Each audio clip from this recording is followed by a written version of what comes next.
ফ্যাসিস্টের পতনে জনগণ যতক্ষণ পর্যন্ত সম্পৃক্ত হয় ততক্ষণ পর্যন্ত গণ আন্দোলন গড়ে ওঠে না, গণ অভ্যুত্থান হয় না। জুলাইয়ের গণ অভ্যুত্থানে রাজনৈতিক দলের বাইরে ছাত্র জনতার স্বতঃস্ফূর্ত অংশগ্রহণ এবং উপস্থিতি এবং রাজনৈতিক দলগুলোর প্রচেষ্টা সামগ্রিকভাবে আমরা এই ফাঁসিবাদকে তাড়াতে সক্ষম হয়েছি।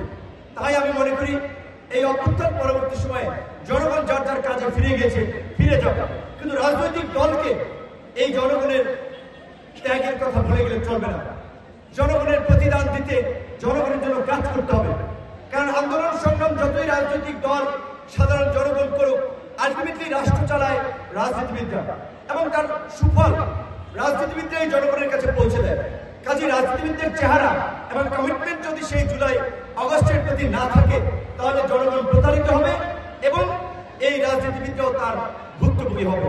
আপনারা কেন 16 বছর আমরা রাজনৈতিকভাবে জনগণকে আহ্বান করে জনগণকে সম্পৃক্ত করে একটা গণ আন্দোলন গড়ে তুলতে পারি নাই?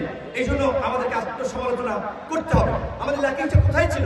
কেন জনগণ এই রাজনৈতিক দলের নেতৃত্বের ডাকে সাড়া দেয় নাই? কেন এই জুলাই গণ অভ্যুত্থানে দিয়েছে? কেন ছাত্র জনতাকে বিশ্বাস করেছিল? যদিও যেই ছাত্রদের প্রতি মানুষের একটা অঘাত, একটা ভগবান তুল্য ভক্তি শ্রদ্ধা, দেবতা তুল্য ভক্তি শ্রদ্ধা তৈরি হয়েছিল, সেটা চিট ধরেছে। কারণ আমরা যে আদর্শিক ছাত্র এবং তরুণ প্রজন্ম এই আন্দোলনের মধ্যে দেখেছি, এখন আবার তাদের মধ্যে একটা, অনেকের মধ্যে, সবার মধ্যে না, একটা সুবিধাবাদী প্রবণতা আমরা দেখতে পাচ্ছি।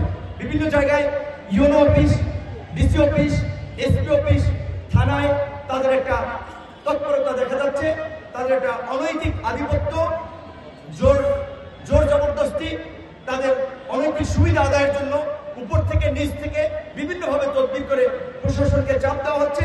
সমন্বয় পরিচয় দিয়ে আবার দেখা যায় বিভিন্ন জায়গায় যাকে তাকে লাঞ্ছিত করছে, প্রভাব প্রতিপত্তি দেখাচ্ছে।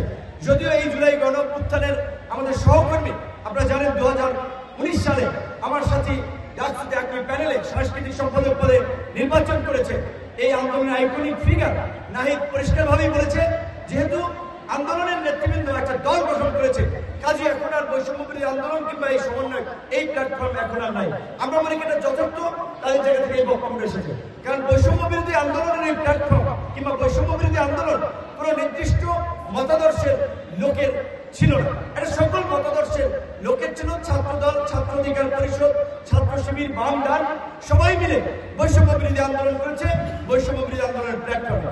কাজে এখন সবাই যার যার প্যাভিলিয়নে ফিরে গেছে। রাজনৈতিক দলগুলো তাদের রাজনৈতিক কর্মসূচি নিয়ে মাঠে নামছে। ছাত্ররা একটা রাজনৈতিক দল করছে, তারা একটা কর্মসূচি ঘোষণা করতে পারে নাই বা তাদের মঠও ডিক্লেয়ার করতে পারে নাই। আশা করি তারা ভবিষ্যতে করবে। এই জুলাই গণ অভ্যুত্থানের আরো পরিচিত কিছু ছাত্র নেতৃবৃন্দ আরো একটি দল আনছে, এটি আমাদের জন্য ভালো সংবাদ। তরুণরা রাজনীতিমুখী হচ্ছে, তরুণরা, বিশেষ করে মেধাবী তরুণরা রাজনীতির বাইরে থাকায় এই দুর্বৃত্তায়িত সমাজের এই চিত্র আমরা গত কয়েক বছর ধরে দেখেছি।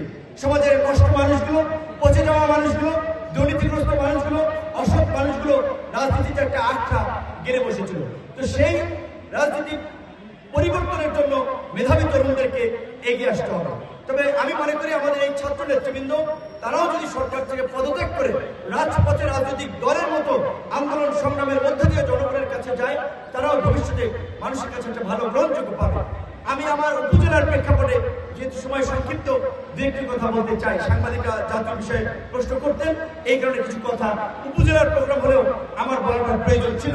যে আমরা দেখেছেন 2018 সালে এই যেই কোটা সংস্কার আন্দোলনকে কেন্দ্র করে আজকের গণ অভ্যুত্থান, সেই আন্দোলন আমরা রচনা করেছিলাম, সেই আন্দোলনের আমরা অগ্রদূত ছিলাম, আমরা পাইওনিয়ার ছিলাম। এবং 2018 সালের এই ঐতিহাসিক কোটা সংস্কার আন্দোলনের মধ্য দিয়েই সারা দেশের ছাত্রদের মধ্যে একটা প্রতিবাদের চেতনা, দ্রোহের আগুন আমরা জ্বালিয়ে দিয়েছিলাম।